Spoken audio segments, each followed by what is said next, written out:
capítulo 4, e verso número 12. Aqui diz: pois a palavra de Deus é viva e eficaz, mais cortante do que qualquer espada de dois gumes, e penetra até o ponto de dividir a alma do espírito, juntas e medula, e é apta para discernir os pensamentos e intenções do coração. Amém?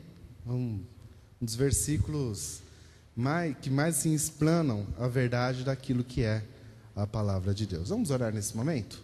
Feche seus olhos onde você está. Pai, nós te agradecemos essa manhã.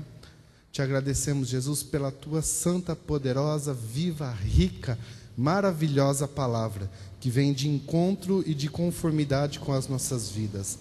Nós te adoramos, Senhor, por termos a oportunidade, por termos o privilégio de tê-la traduzida em nossa própria língua e de termos em nossas próprias mãos. Nós te agradecemos, ó Pai, porque os membros dessa igreja, dessa casa, têm a oportunidade de ter em suas casas, Senhor, várias versões, traduções, bíblias de estudo e todo quanto é forma para nós conhecermos cada dia mais a tua palavra. Pai, faz de nós, ó Pai, não apenas meros ouvintes, não apenas meros portadores de uma Bíblia, mas faz de nós praticantes da palavra, assim como nos diz Tiago, capítulo de número 1, verso 22, tornai-vos, pois, praticantes da palavra de Deus, e não meros ouvintes. Ó Pai, eleva-nos, Senhor, a conhecermos e estudarmos cada dia mais a Tua palavra.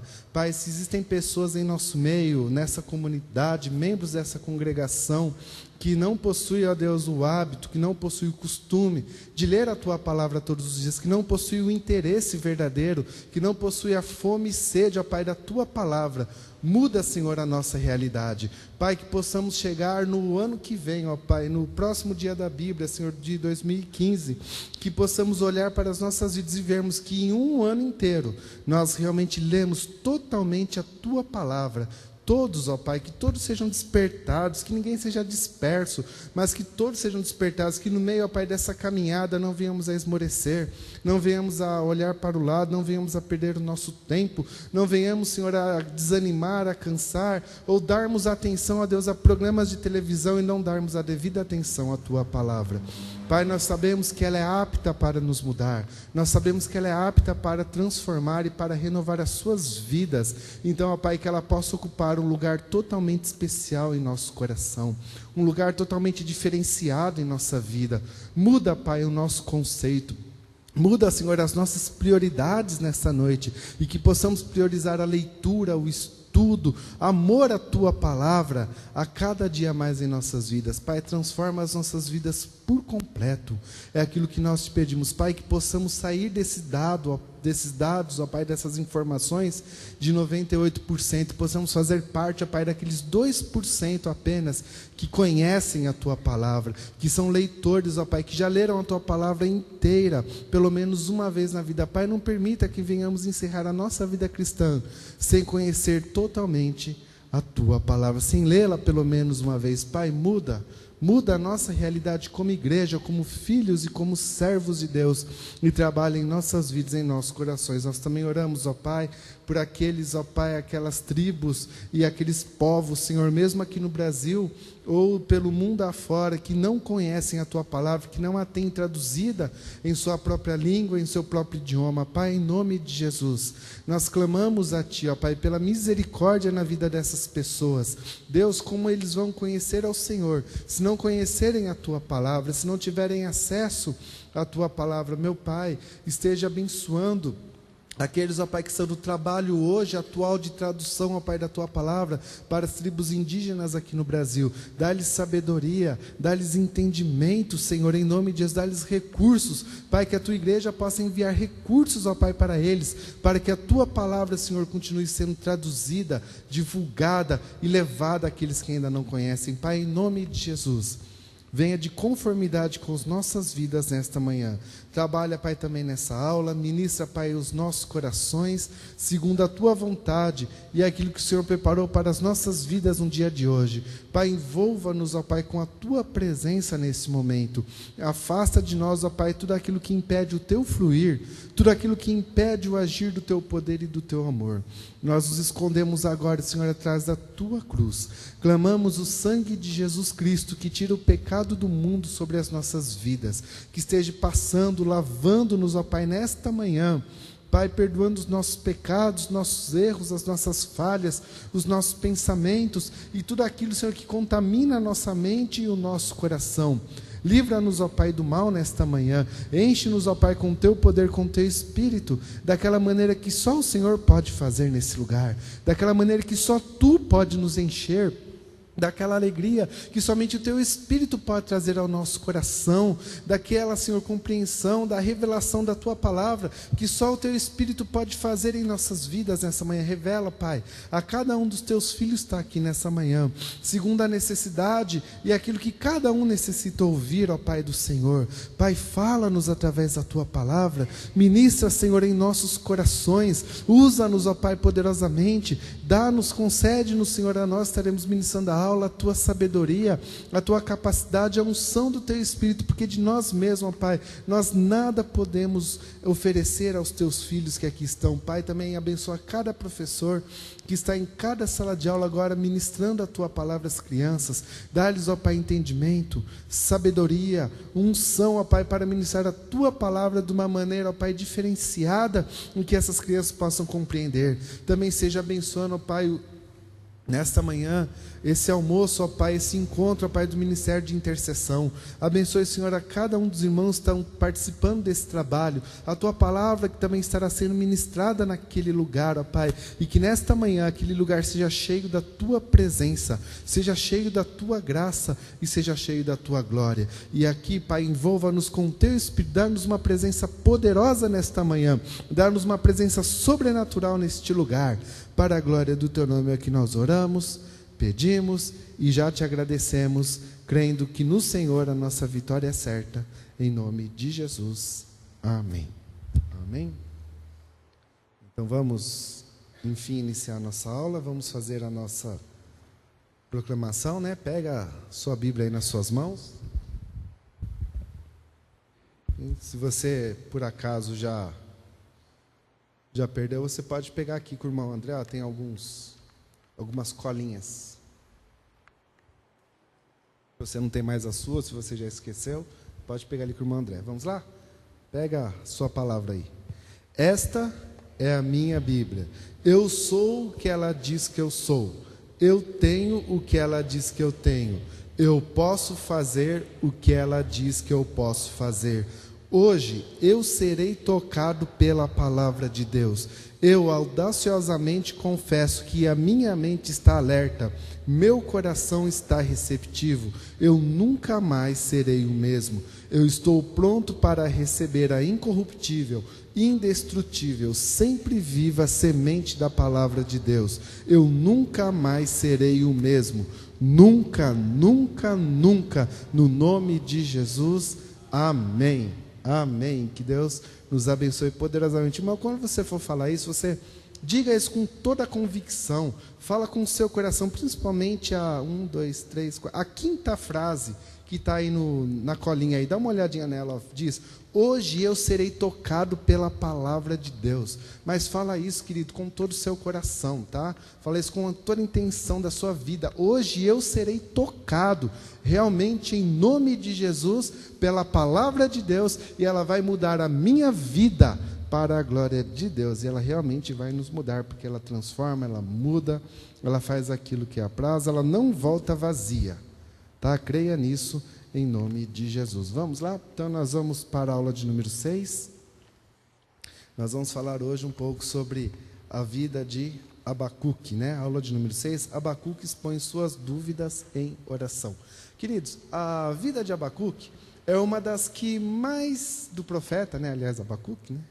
É uma das vidas que mais se iguala a nós. E estudando um pouco da lição hoje pela manhã e ontem à noite, eu estava olhando, eu falei, nossa, como eu me enquadro aqui com Abacuque, porque ele orava e as coisas não aconteciam. Ele buscava a Deus e as coisas não aconteciam na vida dele, e as coisas não aconteciam na nação. E ele passou a olhar a vida dele, e ele viu o quanto que ele precisava mudar para as coisas começarem a acontecer na vida dele. Eu olhei para a vida dele e falei, Jesus, acho que podia mudar meu nome para Abacuque também, né? Porque é similar, é muito idêntico, né? E quando eu fui dar uma olhada no contexto histórico, embora a lição aqui não traz, mas eu procurei colocar ali no slide para nós entendermos um pouco mais o contexto histórico. Falei, nossa, Jesus, que contexto histórico igual e similar àquilo que nós vivemos hoje, ou até pior, né? Nós vamos observar aí pela lição que o nosso contexto histórico, ele é totalmente igual. Eu vou tentar ser objetivo, breve, espero que você consiga compreender, porque se você não compreender o contexto histórico, você não vai conseguir compreender a situação de vida dele. Tá? Pode iniciar. São coisas que não estão na revista, tá? Pouco sabemos sobre a vida de Abacuque. Aquela ali é um desenho feito, quando era feito assim nas paredes, né? A história do povo hebreu lá era contada através de desenhos na parede. Então aquela ali foi um desenho feito dele. Não é uma imagem reverenciada. Tá bom? É um desenho que conta a história. Porque como na época poucas pessoas sabiam ler e escrever, tá? Digamos assim, 99,9% da população era iletrada, então se contava a história desenhada nas paredes através de desenhos. Isso você conhece, né? Você já viu em filmes, em relatos, tá? Então, está desenhado ali na parede. É uma foto do que foi desenhado na parede da vida dele. Tá? Então, logicamente que Abacuque ele é um profeta menor, você sabe por quê. Tá? Não é pela sua estatura, é pela quantidade que ele escreveu, né? Um livro curto de apenas 3 capítulos. Tá? Então, considerado profeta menor. Seu livro é o 8º de 12 que foram canonizados. Então, dos 12 profetas menores, ele é o 8º. Isso não qualifica o seu grau de importância. Tá bom? Não é porque ele é o 8º, mas não é isso não. Tá? Ele é o 8º que foi canonizado, porque assim foi a vontade de Deus que ele fosse colocado em 8º. Lembrando que na época existiram muitos outros profetas, tanto maiores como menores. Tá? Nós temos em torno de 1/3 dos livros que foram escritos pelos profetas. Tá bom? Na nossa Bíblia aqui tem em torno de 1/3, porque nem todos os livros foram canonizados. Tá? Você lembra que nós estudamos sobre o cânon hebraico, né? No ano 100, por que ele foi feito, porque se existiam muitos livros e quais seriam realmente os livros sagrados, são os que nós temos hoje. Tá? Seu nome significa abraçar, isso é muito interessante, né? Enquanto que a maioria da população, o seu nome tinha significado espiritual, significado ligado a Deus, ele tem um nome muito diferente. Né? O nome dele significa abraçar. Muito legal. É mencionado nos deuterocanônicos. São os livros que são considerados canonizados, tá? da Bíblia Septuaginta, que a Igreja Católica usa, tá? Que possui 7 livros a mais e 4 capítulos a mais no livro de Daniel, que não são livros canonizados, tá bom? Mas eles usam junto com a Bíblia, são 7 livros que não são canonizados. Então, ele é mencionado em um desses livros, tá? Lá nos acréscimos dos 4 capítulos de Daniel.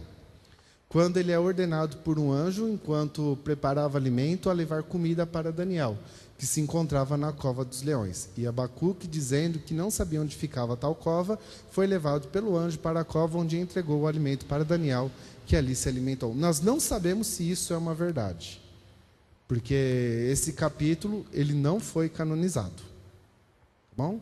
Pode ser que seja um fake, mas pode ser que seja uma verdade. Então, nós não vamos entrar em detalhes, porque não se sabe se é uma verdade ou não. Pode avançar.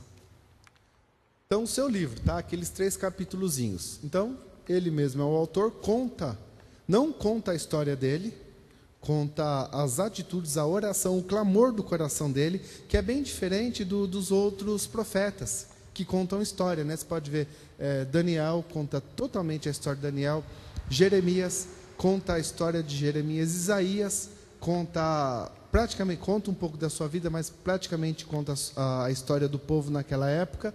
Já Abacuque não. Ele é um livro que ele conta assim as suas atitudes, aquilo que ele estava vivendo. Né? Ele conta o grito dele, o clamor dele, aquilo que batia no seu coração. Tá? Ele é destinado ao povo do Reino do Sul. Também é outra aula, né, que nós estudamos quando houve a divisão do Reino de Israel entre Judá e Israel. Então, é o Reino do Sul, que era o Reino de Judá. Tá? Não era do reinado de Israel, o Reino de Judá. Escrito entre os anos 612 e 589 a.C., apenas 2 anos antes da destruição do reino de Judá. Tem como propósito primário provar que Deus está no controle de todo o mundo, apesar do aparente triunfo do mal. Eu acho que isso aqui se encaixa um pouco com a nossa realidade, né? A gente olha para a sociedade aí fora, a gente fala, nossa, o diabo está deitando e enrolando no mundo lá fora. Mas Abacuque, ele tem como objetivo principal nos seus escritos mostrar que, embora a aparência do mundo lá fora é do mal, Deus está no controle de tudo. Tá? Deus não está concordando.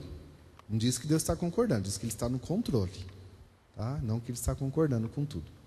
É conhecido por não trazer profecias, mas questionamentos.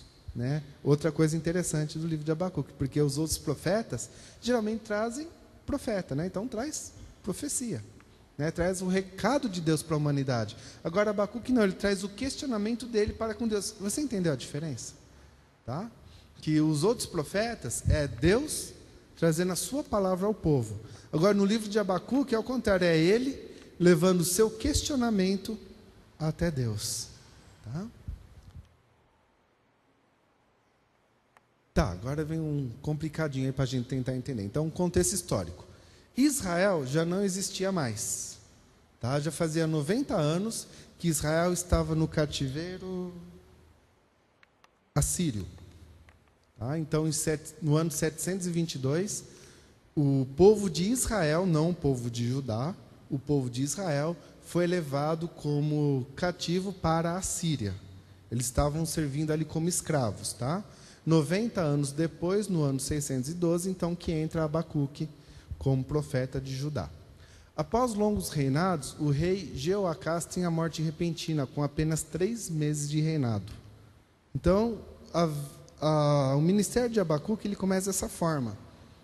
Tá? Quando um rei ele termina o seu reinado com apenas 3 meses. Tá? O tal do Jeoacás, ali tem esse nome estranho, né? Ele assumiu o reinado, depois de 3 meses, ele foi morto. Tá? Numa guerra ali, ele perdeu a guerra, acabou sendo morto.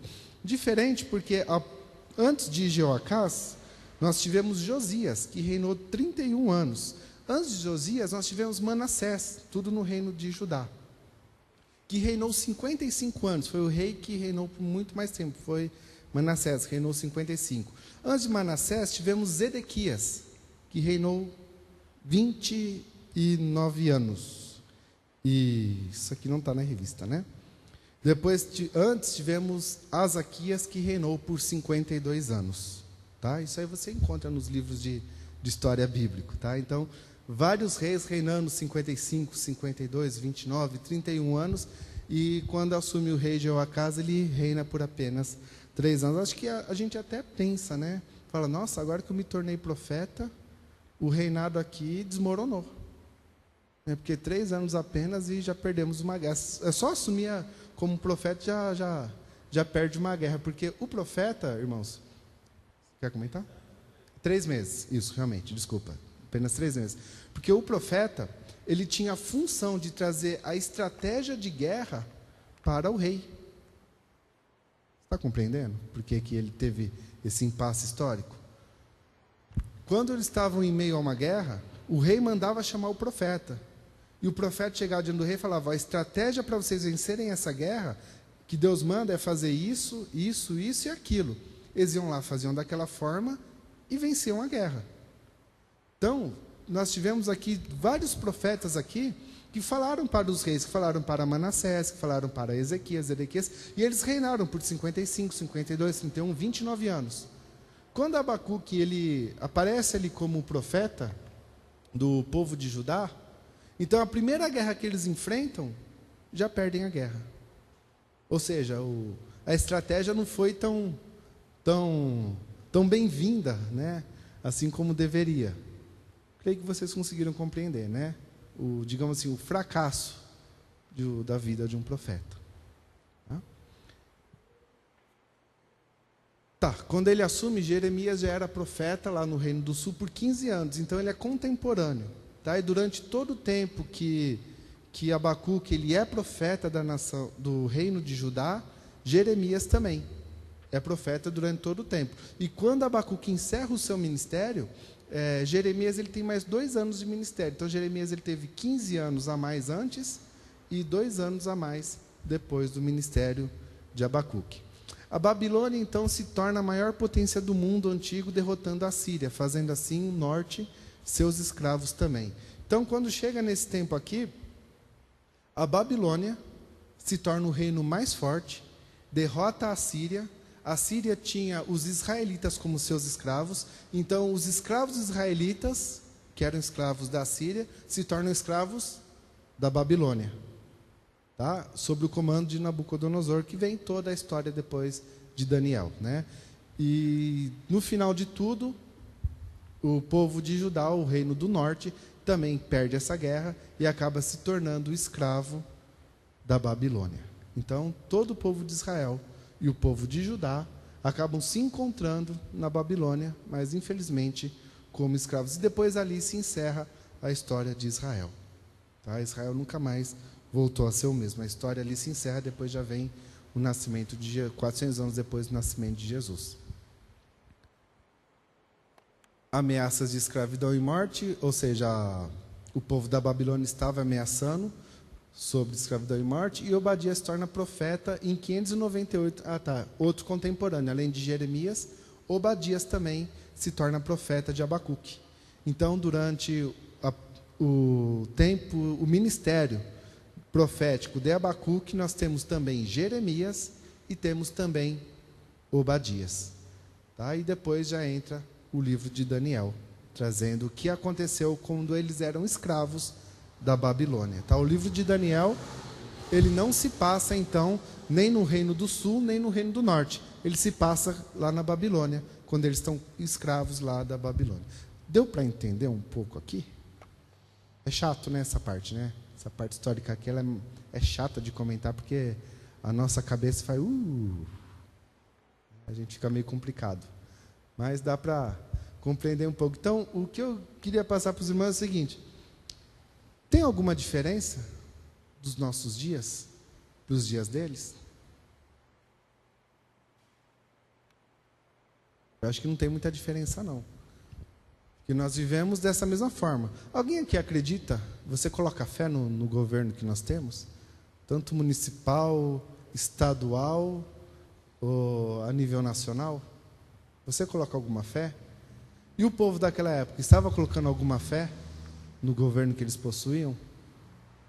De maneira nenhuma. O contexto histórico muito similar ao nosso, né? Ameaças de escravidão e morte. Nós tivemos o dia todo ameaçados pelo pecado. O diabo tentando tacar na nossa cabeça, tacar no nosso coração o pecado, dia e noite, ameaça de escravidão e morte, porque o pecado ele escraviza a pessoa. Na verdade, não é porque, nossa, eu estou no pecado, não é porque a pessoa ama o pecado, porque o infeliz, coitado, ele se torna escravo do pecado. E o pecado deita e rola na mente, no coração, na vida da pessoa. A pessoa ela acaba se tornando escrava do pecado. Então, essa ameaça de pecado e morte, porque o salário do pecado é a morte, né? A separação espiritual de Deus. Então, isso está nos ameaçando dia após dia. Aliás, hora após hora, né? Não é nem dia após dia, é hora após hora. Está ameaçando a nossa vida, o nosso coração. Qualquer conversa, assunto, o nosso chefe vem conversar com a gente, ou uma professora vem falar alguma coisa, qualquer coisa lá, um vizinho vem conversar, e já vem logo no nosso coração vontade de brigar, de xingar, né? Outro dia uma pessoa veio falar comigo, começou a falar. Eu tive uma vontade de enfiar a mão na cara. Mas a gente não faz por Deus, porque o Espírito Santo não permite. Mas a vontade veio. E sabe o que é pior? Que pecado não é a atitude, é o desejo do coração. O desejo do coração é pecado. Ah, mas eu não dei o tapa na cara dele, mas desejou no seu coração. E sabe, o desejo, quando o desejo ele vem grande, a gente já até imagina a pessoa caída no chão. A gente já imagina o que a gente vai falar, né? Quando estiver caindo no chão, tá vendo? Ó, fala, faz. A gente já até imagina. Então nós também estamos aqui, a ameaça de escravidão e morte. Profetas se levantando para todo lado. Esses profetas que eu falei que eram contemporâneos de Abacuque, são livros que foram canonizados, né? E quantos livros foram canonizados? Apenas 1/3 dos livros existentes. Então, outros profetas que não têm seus livros registrados aqui na Palavra de Deus, também existiam naquela época. E pior, falsos profetas também se existiam naquela época. Somente os profetas de Deus, mas os profetas do capeta também estavam lá. Enquanto os profetas de Deus ensinavam a verdade, o outro lá semeava o joio. Enquanto o profeta de Deus trazia o recado de Deus, o outro lá trazia o recado do inferno no meio do povo. Enganava o povo com falsas doutrinas. Enganava o povo com falsas palavras. Tem isso nos dias de hoje? O irmão me fez assim, se tem. E muito, né? Nós temos que tomar muito cuidado com aquilo que nós ouvimos. Nós temos que filtrar muito aquilo que nós hoje experimentamos aqui em nossas vidas. Infelizmente, né? Infelizmente, não era para ser assim. Não era para ser dessa forma. Era para o Evangelho ser puro e verdadeiro. Mas, infelizmente, a busca pelo poder desenfreado tem corrompido totalmente o Evangelho. Infelizmente. Então, o contexto histórico de Abacuque era diferente do nosso? Não. Não era diferente do nosso. Não era. Muito similar ao nosso. Pode avançar, querido. Tá. Ponto de número 1. Dúvida da oração não respondida. Vamos ler então Abacuque, capítulo de número 1.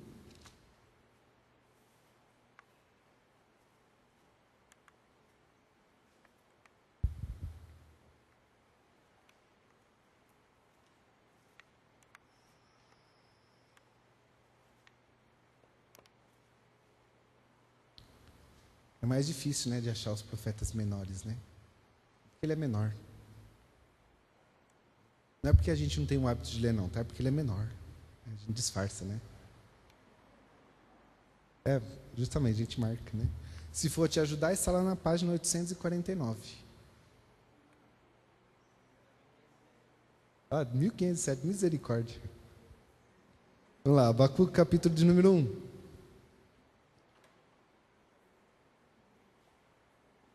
Verso 1.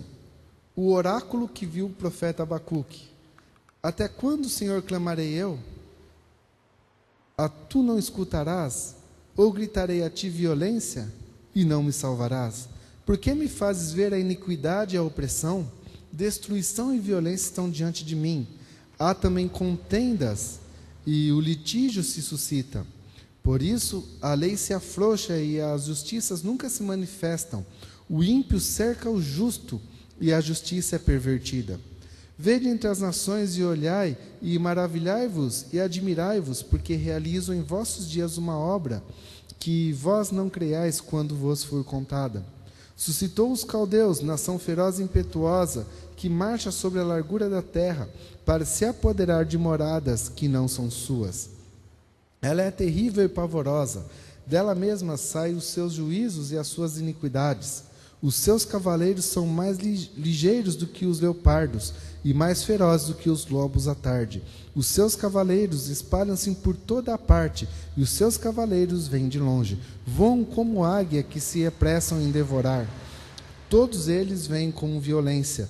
E os seus rostos buscam o oriente, e eles congregam os cativos como a areia.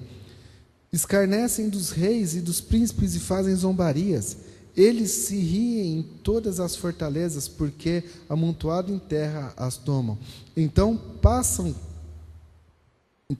como passa o vento, e seguem, mas eles são culpados, esses cujos próprios poder é o seu Deus.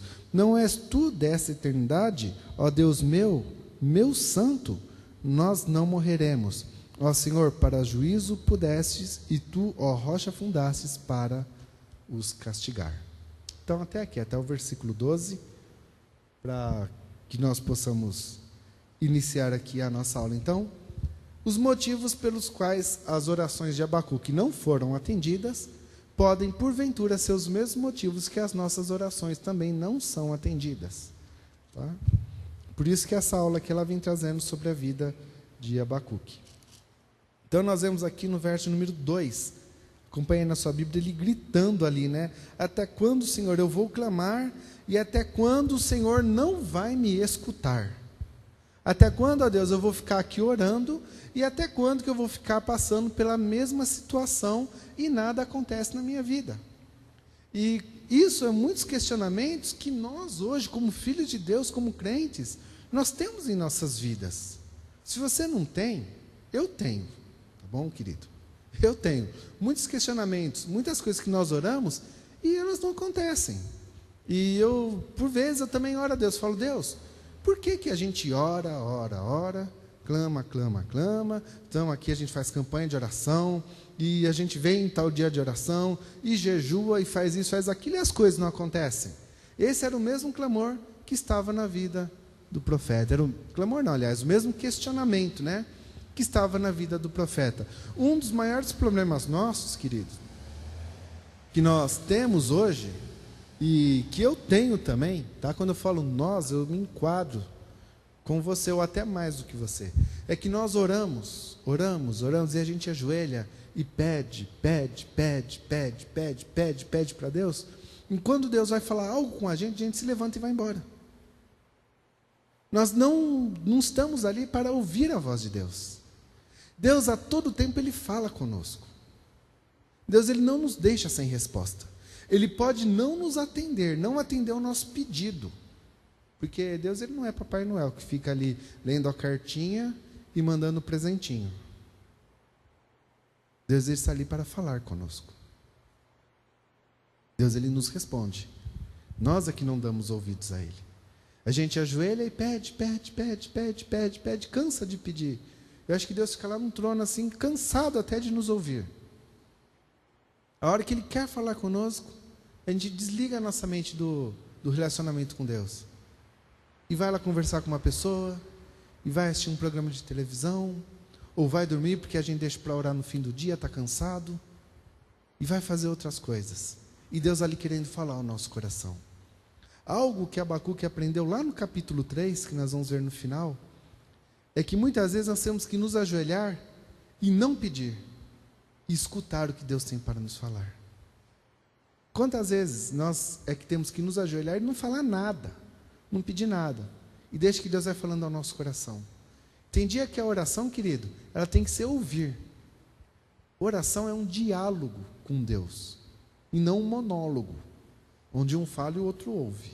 É um diálogo, onde duas pessoas se comunicam, onde dois mantêm um diálogo, onde eles conversam.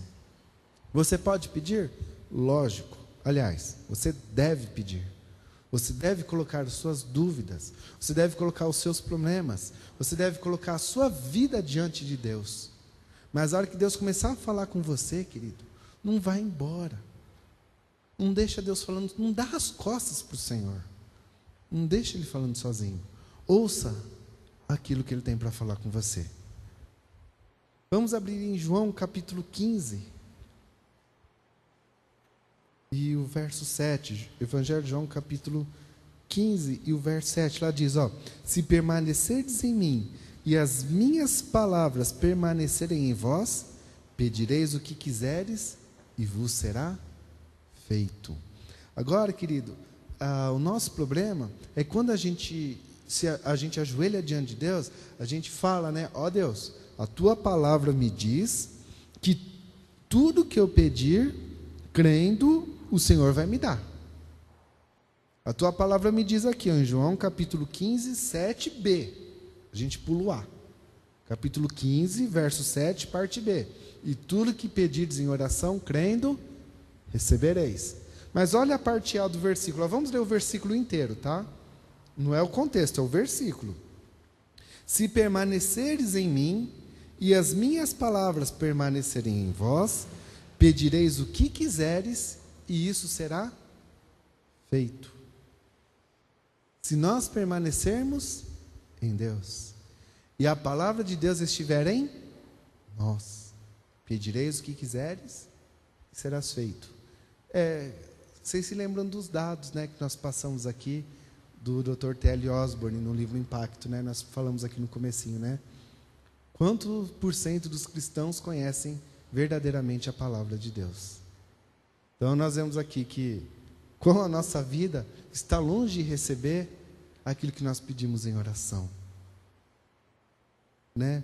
Nem sempre as nossas orações elas são atendidas, tá? Porque Deus sempre nos ouve, tá? Agora nós estamos falando sobre oração sendo atendida, porque a palavra de Deus ela não permanece em nós. Ela não permanece em nós. Nós não damos ouvidos àquilo que o Senhor tem a falar conosco. Nós queremos que as nossas palavras, que os nossos pedidos permaneçam diante do trono de Deus. Isso a gente quer, todo dia.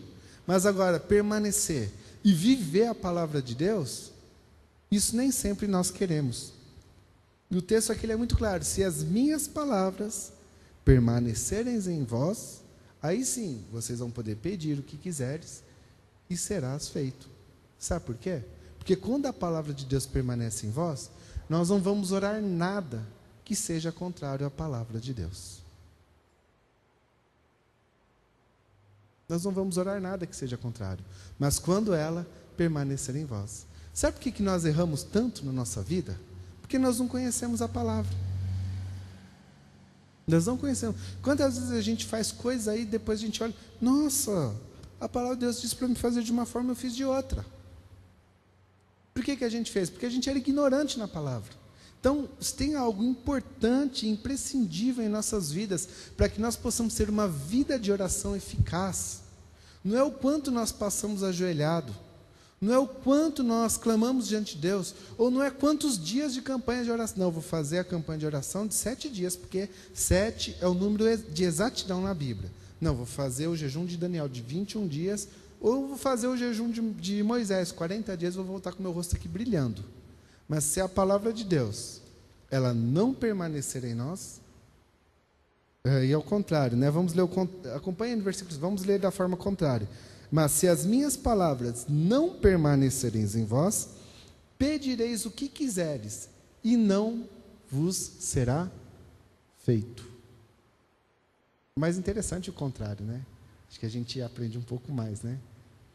Quando as palavras de Deus ela não permanecem em vós, você pode pedir tudo o que você quiser, mas isso não será feito na sua vida de maneira nenhuma, porque nós não conhecemos a palavra de Deus. Vamos para algo muito conhecido ali no Antigo Testamento, Jeremias, o contemporâneo ali de Abacuque, né? Nós vamos usar ele porque o contexto histórico é o mesmo, tá? A situação de vida é a mesma, eles eram contemporâneos, tá? Jeremias capítulo 29.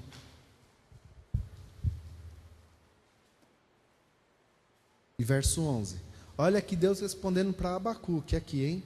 Lá no livro de Jeremias 29, 11, ó. Pois eu sei os pensamentos que tenho para vós, assim diz o Senhor. Pensamentos de paz e não de mal, para vos dar o futuro e a esperança que vocês desejam. Verso 12.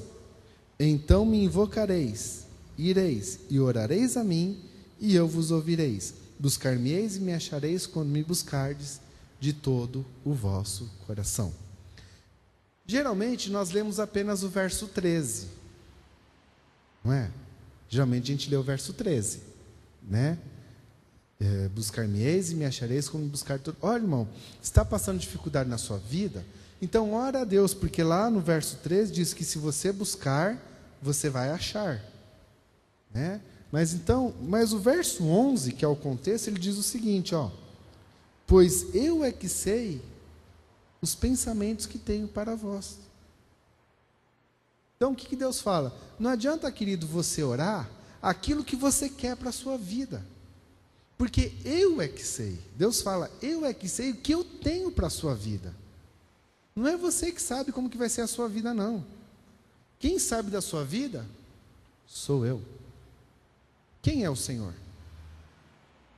A quem nós entregamos a nossa vida? Entreguei a minha vida a Jesus. Então quem vai tomar conta dela? O Senhor. A vontade de quem vai se cumprir na sua vida? A sua ou a do Senhor? Se você entregou a sua vida ao Senhor, logicamente que a vontade dele é que vai se cumprir. Então ele fala assim, ó: pois eu é que sei os pensamentos que tenho para vós, Senhor, pensamentos de paz e não de mal, para vos dar uma esperança e um futuro que vocês vão desejar. Dessa forma que a minha vontade ela é tão boa, o meu querer ele é tão bom para a sua vida, que eu vou te dar uma esperança e um futuro que você vai desejar ter a minha vontade. As pessoas vão olhar para você e vão desejar ter a minha vontade na vida delas, através do seu testemunho de vida. Aí sim, no verso 12 ele fala, depois que você conhecer a minha vontade, verso 12, então você vai me invocar, então você vai orar, e aí eu vou te ouvir. Mas depois nós conhecemos a vontade de Deus. Então, irmãos, antes da gente se ajoelhar e lançar assim aquele pedido para Deus, né? Tudo aquilo que a gente precisa, é bom primeiro nós conhecermos qual é a vontade dele para as nossas vidas. Aí, querido, você não perde o seu tempo de oração. Quanto tempo de oração a gente perde pedindo coisas que não tem nada a ver com a nossa vida? Pedindo a Deus coisas que não são a vontade dele para a nossa vida. Então, primeira coisa, querido, para uma vida de oração eficaz, assim como na vida de Abacuque, primeira coisa é nós conhecermos qual é a vontade dele para a nossa vida. Então, num momento de oração, é importante ouvir? Sim, e muito. Você precisa ouvir qual é a vontade de Deus para a sua vida. Então fica uma dica aqui para nós hoje, né? Se nós queremos orar e ter uma vida de oração eficaz, a primeira frase que nós temos que lançar aqui no momento de oração é: Senhor, fala comigo, qual é a tua vontade para a minha vida? Senhor, o que o Senhor tem para mim nesses dias? Deus, isso que eu desejo tanto no meu coração ter, será que é isso que o Senhor tem para mim? Viu por que a gente erra tanto? Viu por que a gente erra tanto? Justamente porque nós não vigiamos. Não vigiamos aquilo que Deus tem para as nossas vidas. A gente quer o nosso querer, aquilo que a gente acha legal, aquilo que a gente se encanta, né? Porque quando a gente vê uma coisa, os olhos da gente brilham, né? Nossa, que chique, eu quero isso para mim também. Os nossos olhos brilham, né? Cuidado quando os olhos brilham. E o Senhor continua falando: eu é que sei os pensamentos que tenho para vós. Ele é quem sabe. Ele é quem sabe. Sabe por que muitas pessoas se desviam do Evangelho, querido? Justamente por causa disso. Porque pedem coisas que não são para a vida deles e se frustram porque se não é a vontade de Deus na vida dele, Deus não vai atender. Não adianta, Deus não vai fazer aquilo que é contrário à vontade ou à palavra dele, e a pessoa se desencanta e cai no mundo aí fora. Mas eu fiz a campanha lá de 366 dias de oração e eu não fui atendido. Lógico, você estava orando totalmente contrário à vontade de Deus para a sua vida. Lógico que você não foi atendido. Respondido você foi. Né? Respondido foi. É que a gente não fica lá para ouvir aquilo que Deus tem para falar conosco. Outra coisa, amados, que também nos impede das nossas orações serem atendidas, está lá em Eclesiastes capítulo de número 3. Nós não vamos ler por causa do tempo, né? Mas é quando Deus fala que não é o tempo dele para as nossas vidas. Há tanta coisa que a gente quer, mas não é o tempo de nós recebermos. Não é o momento. Não é a hora da gente viver aquilo ainda. Então não adianta a gente rolar, você ficar 50 dias aí jejuando para aquilo vir sobre a sua vida, mas não é o tempo dele na sua vida. Não é o momento dele ainda para você. Então, aguenta, aperta o cinto e aguenta mais um pouco. Espera o momento dele. Espera o momento dele. Que na hora dele, ele vai agir na sua vida. Sabe por quê, querido? Porque a glória pertence somente a ele.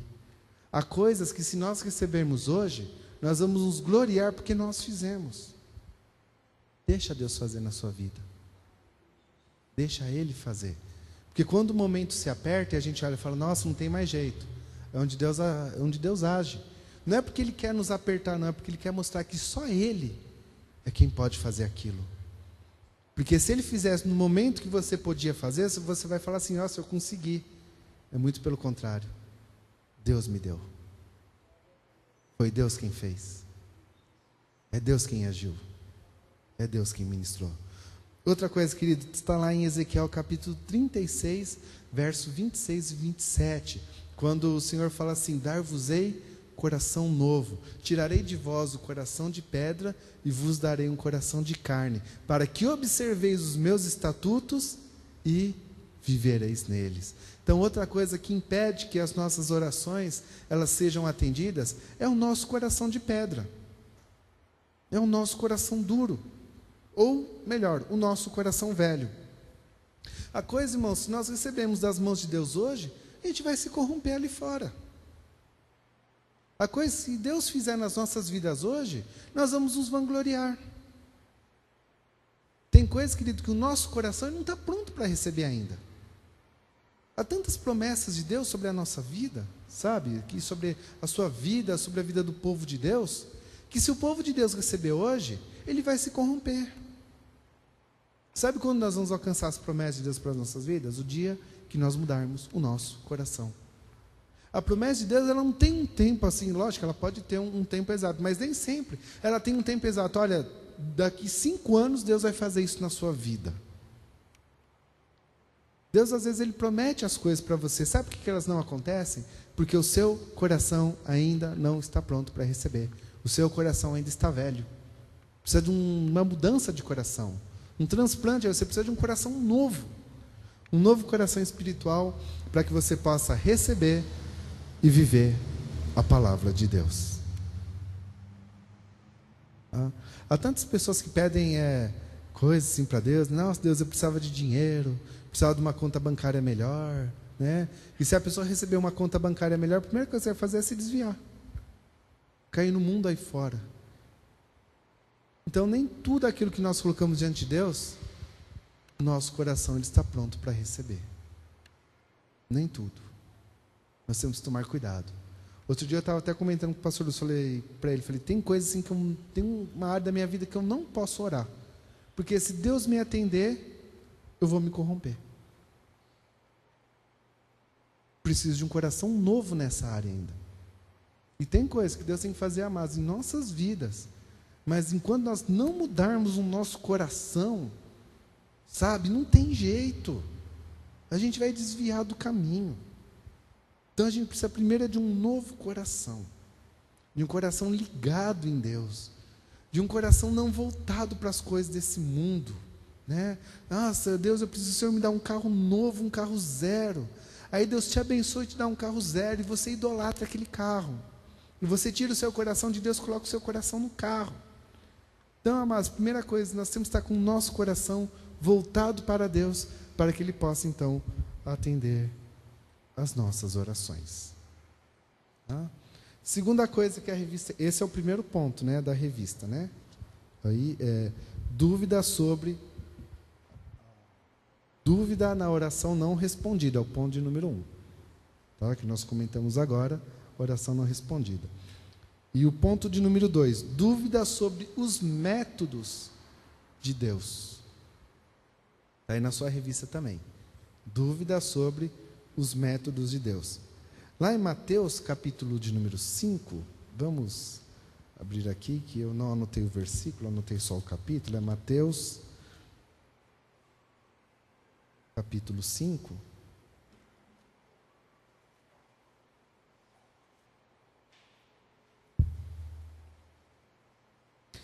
Mateus 5, verso 6, ó. Bem-aventurados os que têm fome e sede de justiça, porque eles serão fartos. Então, bem-aventurados são aqueles que têm o desejo ardente, né? Aquela vontade grande de ver a justiça acontecer, porque eles serão fartos. Agora, qual que é a dúvida sobre os métodos, o tratamento de Deus? Qual que é a diferença que nós temos com Deus? O que foi que estava na vida de Abacuque? Vamos ali então em Abacuque capítulo 1 e o verso 13.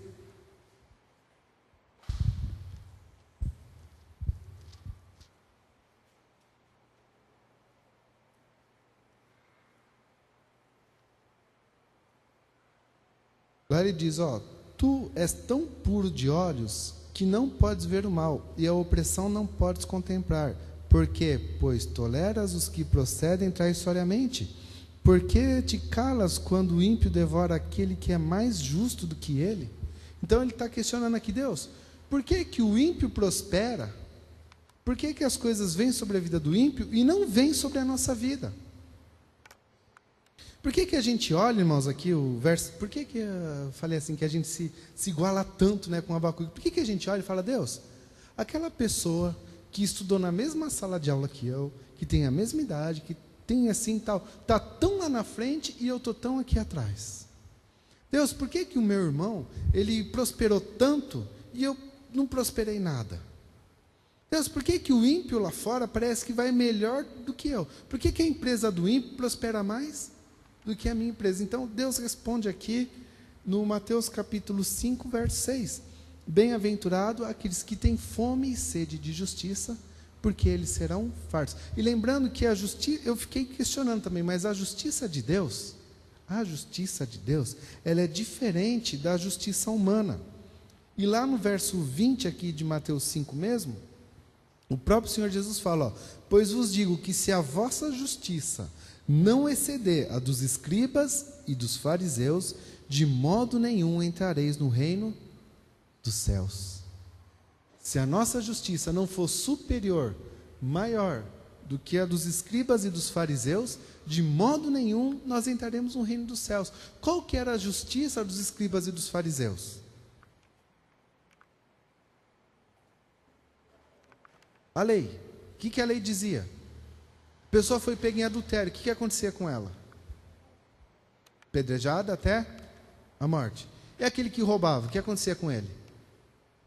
Tinha que devolver quantas vezes mais? 4 vezes mais. Tinha que trabalhar de escravo para devolver 4 vezes mais para aquele que ele roubou o que ele tinha roubado. Essa era a justiça. Essa era a justiça. Agora, a nossa justiça, ela tem que exceder. Ela tem que ser superior à dos escribas e dos fariseus. Qual é a justiça de Jesus? É o perdão. A justiça de Jesus é o perdão. Foi pego em adultério? Está perdoado. Se arrependeu, mudou de vida, está perdoado. O que Jesus falou para a mulher adúltera ali que ia ser apedrejada? Vai e não peques mais. Simples assim? Simples assim. Essa é a justiça de Deus. Romanos, capítulo 3, vamos ali rapidinho, que já... Pode abrir, irmão. Já passou do horário, perdi um pouco o horário. Romanos, capítulo 3.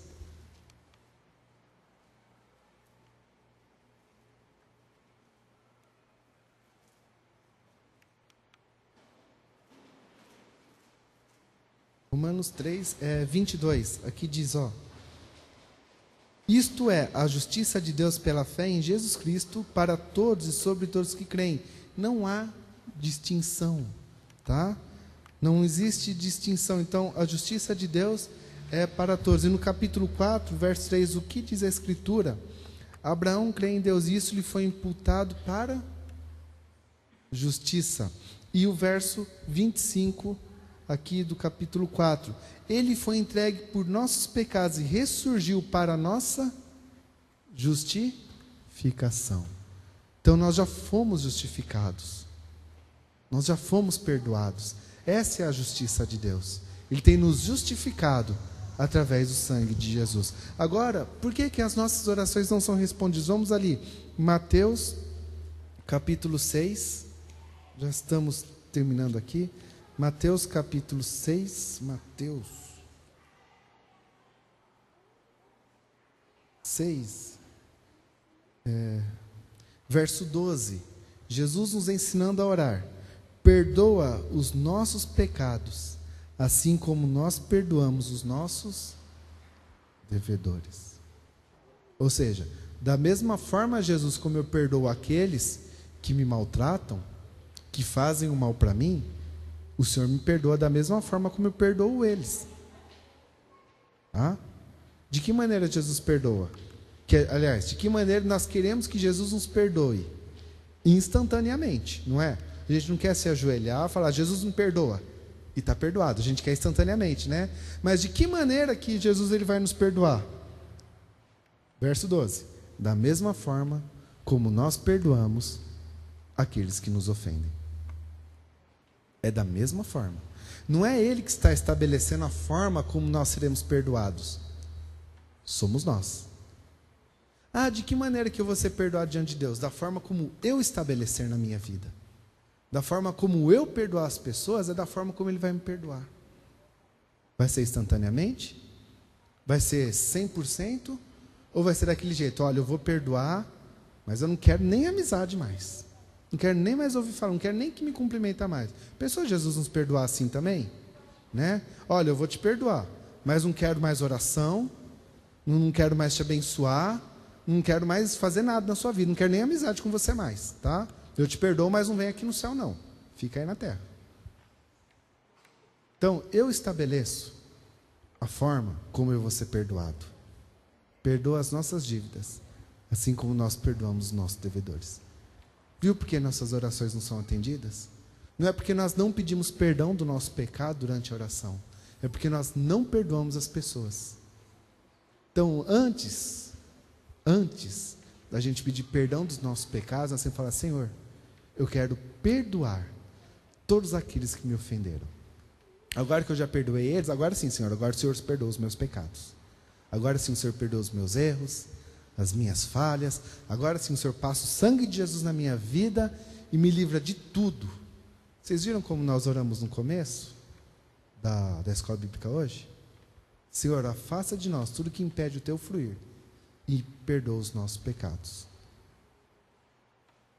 Então, existem, não são regras, né? Mas são formas como nós mesmos estipulamos o nosso perdão, como a nossa vida vai ser regida. E o terceiro ponto da nossa lição, está aí na sua revista, tá? 3, isso. A dúvida, ela é transformada em louvor. Então, querido, não adianta que Deus não vai fazer nada na sua vida para que você seja vangloriado. Tá? Vamos dizer assim, até vã, né? Porque a glória do homem nada é. Ela é vã realmente, tá? Deus não vai fazer nada na sua vida para que você seja exaltado. Deus não vai fazer nada na sua vida para que você seja o superior, para que você seja o pop, para que você seja o bonitão, para que você seja chique, para que todo mundo te reverencie. Tudo o que Deus faz é visando a própria glória dele. Então, se você vai orar alguma coisa na sua vida, se você vai pedir alguma coisa de Deus na sua vida, você tem que colocar primeiro a glória de Deus. Isso é para a glória de Deus? Amém, Deus vai fazer. Isso é para a glória de Deus, não é para a glória do homem. Nem adianta. Não perca o seu tempo. Se for para a sua própria glória, você estará totalmente lascado. Tá? Porque Deus não vai te atender. Abra aí na última página a conclusão.